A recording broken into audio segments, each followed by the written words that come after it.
इस मामले पे बात करने के लिए हमारे साथ मौजूद हैं साबिक सदर सुप्रीम कोर्ट बार एसोसिएशन मारूफ कानूनदा मोहतरम आबिद ज़ुबैरी साहब। ज़ुबैरी साहब, सबसे पहले तो ये बताइए कि पंजाब प्रॉपर्टी ओनरशिप ऑर्डिनेंस 2025 जो है वो मुअत्तल हो गया, तो मामला जो है क्या कि इस कानून के अंदर कोई या ऑर्डिनेंस के अंदर कोई ख़राबी है या इसका इम्प्लीमेंटेशन वो मसला है? हाँ, बिस्मिल्लाहिर्रहमानिर्रहीम। बहुत शुक्रिया आपका। देखिए, इसके अंदर बेसिक जो डिस्प्यूट है, मैं समझता हूँ, और जिसकी वजह से लाहौर हाई कोर्ट में जब ये चैलेंज हुआ तो मोअज़्ज़ज़ चीफ जस्टिस साहिबा की बेंच ने इसको सस्पेंड कर दिया और लार्जर बेंच की कॉन्स्टिट्यूशन की इस्तदा कर दी है, जो खुद वो कॉन्स्टिट्यूट करेंगी लार्जर बेंच इसको सुने। देखिए, अभी पहले तो बात है, ये हुक्म इम्तनाई है, सस्पेंड हुआ है, ये ख़त्म नहीं हो गया। इस पर अभी डिसाइड होना है कि वैसे ये कानून के हिसाब से है या नहीं है। इस पर बड़ी क्या साराइयाँ हो गई हैं जी, कानून ख़त्म कर दिया गया, तो जस्ट स्टे ऑर्डर। लेकिन मोस्ट इंपॉर्टेंट चीज़ है कि आप हमारा आइन जो था, जो मतलब जो आइन जो हम जिसको हम कहते थे, जो सुप्रीमेसी ऑफ जुडिशरी की बात करता था कि judiciary the interpretation of law is the domain of the judiciary, के मतलब कि कोर्ट की तशरीह करेगी जो भी कानून बनाएगी असेंबली। जनाब, ये क्योंकि यहाँ देखिए, ये ऑर्डिनेंस है, ये अभी लॉ नहीं है। तो देखिए, इसके अंदर सारी पावर्स जो है वो एग्जेक्टिव के पास दे दी गई। अब जुडिशियल पावर्स एग्जेक्टिव को देना, यही हमारा आर्टिकल 175 जो 3 था कि जुडिशरी को एग्जेक्टिव से अलग किया जाएगा। अब देखें, जो सिविल डिस्प्यूट्स होती हैं, प्रॉपर्टी डिस्प्यूट्स होती हैं, कब्जे का होता है, उससे पहले भी 2005 में कानून मौजूद है स्टैट्यूट बुक में, इलीगल डिस्पोजेशन एक्ट, कि किसी को अगर आपने जबरदस्ती उससे कब्जा ले लिया, कब्जा कर लिया उसकी जमीन पे, तो आपके पास फौजदारी मुकदमा करने का, सिविल और फौजदारी मुकदमा करने का हक होता है पार्टी के अंदर। बात सही है, यहाँ कब्जे हो जाते हैं, लेकिन पावर डीसी को दे देना या पटवारी को या असिस्टेंट कमिश्नर को, वो फैसला करेंगे, फिर डिस्प्यूट रेजोल्यूशन कमेटी होगी, फिर एक ट्राइब्यूनल बना दिया, वो भी मैन होगा एग्जेक्टिव के लोगों से, और फाइनली उसकी अपील हो तो क्या सकेगी इसको डिवीजन समझे में। कि अदलिया और जो इंतजामिया वो एक दूसरे के आमने सामने आ गए? बिल्कुल। देखिए देखिए, जुडिशियल पावर जो होती है, जुडिशरी जो जुडिशियल पावर होती है वो जुडिशरी में ही होनी चाहिए। आपने देख लिया, हमारे 26वीं 27वीं तरमीम से जुडिशरी को वैसे ही खत्म कर दिया गया। लेकिन ये देखिए, जो जजेस जो बने हैं, जो आज तक इनके हक में फैसले करने लगे, फैसले किए हैं, आप उनको समझ आनी चाहिए कि देखिए कि आप जब तक उनके हक में फैसले करेंगे तो आप वाह वाह होगी, जब आप कोई कानून का आइन के हिसाब से कोई फैसला करेंगे तो आपकी बुराई होगी। आपको याद होगा, यही पंजाब के जो लोग थे, ये जब सुप्रीम कोर्ट के 2023 वगैरह में जब जजमेंट्स आती थी, तो इनकी तस्वीरें लगा के सुप्रीम कोर्ट के जजों के ऊपर गालियां और उनको उनकी बुरा भला कहा करते थे।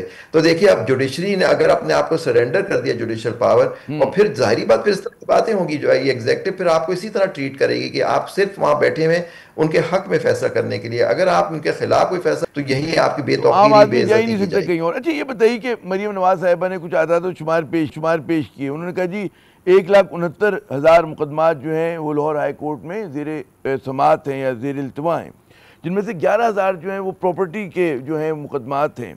तो क्या ये इतनी बड़ी तादाद है कि उसके लिए अलग से ट्रिब्यूनल्स की ज़रूरत पड़े? देखिए, अगर ट्राइब्यूनल भी बनाना है तो it should be manned by judiciary, कि हाँ, उससे जुडिशियल ऑफिसर होने चाहिए, एग्जेक्टिव नहीं होने चाहिए। हाँ, देखिए, ओके। कानून आप जरूर बनाएं, पहले भी तो कानून में आपसे कहा बना हुआ इलीगल डिसऑर्डर, ठीक है, उसके अंदर खामियां, आप उसको बेहतर कर दीजिए। लेकिन जो भी ट्राइब्यूनल बनाए या हाँ, अर्ली स्पीडी कोर्ट्स बनाए, तो उसको दे शुड बी मैन्ड, मतलब उनके अंदर जजेस जो अपॉइंट हो या ट्राइब्यूनल के मेंबर्स हो, वो जुडिशियल ऑफिसर्स हो, रादर एग्जेक्टिव जुडिश। देखिए, आप देखिए, यही एग्जांपल सुप्रीम कोर्ट की दी जाती है, सुप्रीम कोर्ट को तबाह बर्बाद कर दिया गया कि जी के वहां कैसे केसेस का फैसला साल साल नहीं होता। अब फिर हाई कोर्ट के, तो हाई कोर्ट को भी खत्म कर दीजिए, तो ये अब जो वहां भी ये कोई जो ऐसी रिटायर्ड कोर्ट जजेस बना लगा दें। रहे हैं ना, ये रिटायर्ड जजेस, वो बात नहीं बनेगी। नहीं बनेगी। देखो, वो जुडिशियल और रिटायर्ड जजेस को, सर्विंग डिस्ट्रिक्ट हाँ, जजेस हाँ, जुडिशरी में ऑफिसर्स होते हैं, सर्विंग बनाए। पहली बात, रिटायर्ड जजेस को अपॉइंट होना ही नहीं चाहिए। हमारा ये बार एसोसिएशन, बार काउंसिल का बहुत मुतालबा था कि जज रिटायर हो जाता है, इज्जत के साथ रिटायर हो जाए, उसको जुडिशियल अपॉइंटमेंट्स देने ही नहीं चाहिए।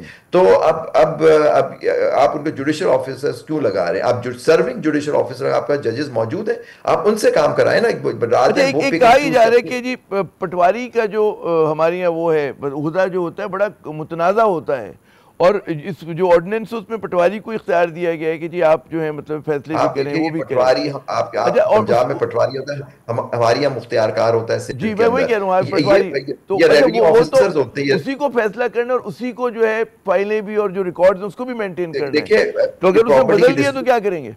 मतलब वो अब मिल देखिए जाएगा तो किसी के साथ। सबसे ज्यादा जो बेईमानी होती है, ये पटवारी और यही लोग करते हैं हाँ। जो रिकॉर्ड, लोगों के रिकॉर्ड के अंदर तब्दीलियां करते हैं। वो साला साल लोगों को लड़ना पड़ता है क्योंकि उसने उसने रिश्वत लेके खाता ही बदल देता है वो। तो आप देखिए, आप उन्हीं ऑफिसर्स को दे रहे हैं, फिर आप सजाएं देखिए कि 10-10 साल की, ये जो ट्राइब्यूनल वगैरह होंगे 10 साल की सजा दे सकेगा। बहुत क्रिमिनल सिविल चीजें होंगी, तो हाँ। फिर सिविल कोर्ट्स की फायदा क्या है? तो आप अदालतों को बंद कर दीजिए। देखिए वैसे ही आप अदालतों के खिलाफ हैं, आप तो कहते हैं अदालत हमारी मातहत होनी चाहिए, वो आपने मातहत तो कर लिया, सुप्रीम कोर्ट को फना कर दिया हाँ। आपने। तो अब हाई कोर्ट को भी, लाहौर हाई कोर्ट को भी खत्म हाँ। खत्म कर दीजिए फिर। अच्छा, वो कहा ही जा रही है कि 5,000 से ज्यादा लोगों को रिलीफ मिला एंड विद इन 90 डेज मिला है। और मतलब है ये बात भी देखिए ये दुरुस्त है कि ऑर्डिनेंस नहीं। से पहली बात तो देखिए, ये ऑर्डिनेंस जो होता है प्रोविंशियल ऑर्डिनेंस, इसकी तो लाइफ ही 3 महीने होती है। ये तो एक्ट तो है ही नहीं पार्लियामेंट का, ये तो एक एक गवर्नर ने इशू किया ऑन द हाँ। Advice of prime minister, of the chief minister. तो देखिए अभी तो ये इसको अभी तो असेंबली से पास होना है, ये तो जब असेंबली में पेश किया जाएगा बिल के तौर पर पेश किया जाएगा, 5,000 लोगों को रिलीफ मिलेगा। लेकिन देखिए जो इसमें सबसे बड़ा खतरा है कि जो इन्फ्लुएंशियल लोग हैं वो इसको इस्तेमाल करके को लोगों की जगहों पर कब्जा करेंगे। आपको पता है सबसे ज्यादा जो कब्जा होता है ये इन्फ्लुएंशियल लोग ही करते हैं ना, जो खुद हुकूमतों के अंदर भी बैठे हुए हैं, उनसे सपोर्टेड होते हैं, पुलिस उनके साथ होती है, डिस्ट्रिक्ट एडमिनिस्ट्रेशन उनके साथ चल रही होती है, क्योंकि वो पॉलिटिकली कनेक्टेड होते हैं। तो हम आम मैं और आप तो जाके कब्जा नहीं कर सकते किसी अच्छा, का, ये बहुत ही नहीं, कम देखिए नादिर शातिर होता ये है। भी होता है कि किसी ने किराए पे दिया और वो मतलब कोई कब्जा करके बैठ देखिए वो गया। किराए का होता है, देखिए अच्छा, किराए पे दिया और वैसे कब्जा नहीं कब्जा होता। कर लिया तो वो कहते हैं 15-15, 20-20 साल केस चलता रहता है अदालत में, मतलब है कोई उसका बिल्कुल फैसला आप नहीं जी।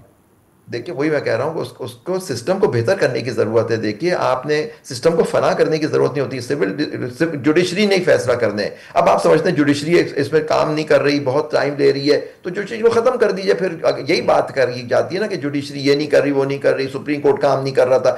सारी प्रॉब्लम डिस्ट्रिक्ट कोर्ट के अंदर है। आपने जजेस बनाए नहीं, आपने मेरिट पे जजेस बनाने हैं, आपने वहां सिस्टम को बेहतर करने की जरूरत है। उसके अंदर प्रोसीजर जो है उसको आप अप टू 21वीं सदी में लेके आइए। आपके पास पावर है ना, आप लेजिस्लेचर हैं, आप लॉ बनाइए, जुडिशरी को आप चेंज करें, उसके अंदर प्रोसीजर को चेंज अब करें। असल फैसला कौन करेगा? ये फुल बेंच के पास जाएगा, वहां पे फैसला होगा, मुतली नहीं बरकरार वहां होना रहेगी? तो क्या लग उसूलन रहा तो है होना मामला तो किधर जा रहा है? होना तो उसूलन तो होना तो वहीं चाहिए, फुल बेंच के पास। लेकिन हो सकता है कि लोग अब इनके पास एक इनकी अपनी मर्जी की अदालत तो बना चुके हैं फेडरल कोर्ट, तो इसकी जो पिटीशन की इंटरम की अपील हो सकता है फेडरल कोर्ट ले जाए, वहां से इसको इस ऑर्डर को सस्पेंड करा दें वो लोग। पता नहीं, ये तो अब गवर्नमेंट हुकूमत पंजाब फैसला करेगी कि वो हो सकता है इंटरिम ऑर्डर के खिलाफ वो चले जाएं फेडरल कोर्ट।